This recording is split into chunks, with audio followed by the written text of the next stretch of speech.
Okay role एक minute भाऊ काय सांगाल तुम्ही भाजपात प्रवेश करतायत अशा प्रकारच्या चर्चा पुन्हा एकदा जोर करतायत इतर इंग्रजी वृत्तपत्रांनी तर ते प्रवेश झाल्याची बातमी दिली आहे. ह्या सर्व बातम्यांमध्ये फारसं काही तथ्य नाही. म्हणजे असा काही निर्णय जर व्हायचा असेल तर तो असं एका क्षणात एका दिवसामध्ये होण्यासारखा नसतो.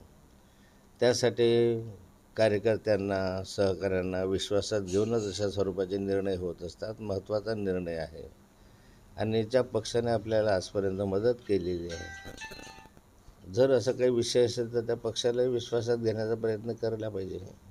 आणि कुठलीही प्रक्रिया मी अजून तरी केलेली नाही. त्यामुळे तूर्त तरी या सर्व प्रश्नांना विराम द्यावा असं मला वाटतं. जेव्हा काही अशा संदर्भातला काही विषय येईल तर मी स्वतःहून आपल्याला ते माहिती देईल. पण अशा काही हालचाली सुरू आहेत का? कारण तुम्ही दिल्लीत गेला आणि ते खास तेवढ्यासाठीच गेला असं एक मी दिल्लीमध्ये तेवढ्यासाठी गेलो नव्हतो. दिल्लीमध्ये मी माझ्या सुप्रीम कोर्टामध्ये एक तारीख आहे त्यासाठी गेलो. पुढची तारीख मला त्यांनी 25 एप्रिल दिली काल. मी त्यासाठी गेलो होतो. पण दिल्लीमध्ये गेलो म्हणजे अनेकांची भेटीगाठी होतात, चर्चा होतात, हे नेहमीचंच असतं. पण काल तेवढ्या काही होऊ शकलेल्या नव्हत्या.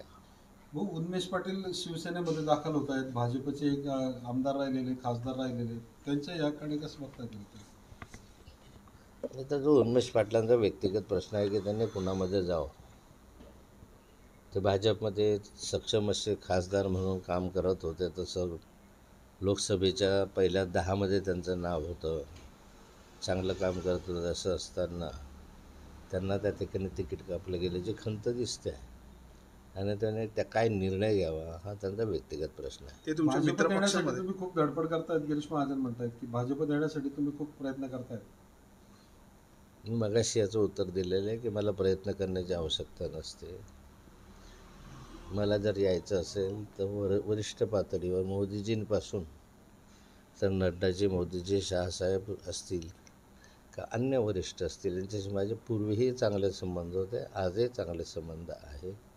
आणि तर यायचं असेल किंवा मला भाजपमध्ये जायचं असेल तर मला इतरांची काही आवश्यकता नाही. मला वाटतं मी सर्वांना विश्वासात घेऊन जाण्याचा प्रयत्न करेल जर जायचं असेल तर. चला. मंगेश चव्हाणांनी म्हटलं की आता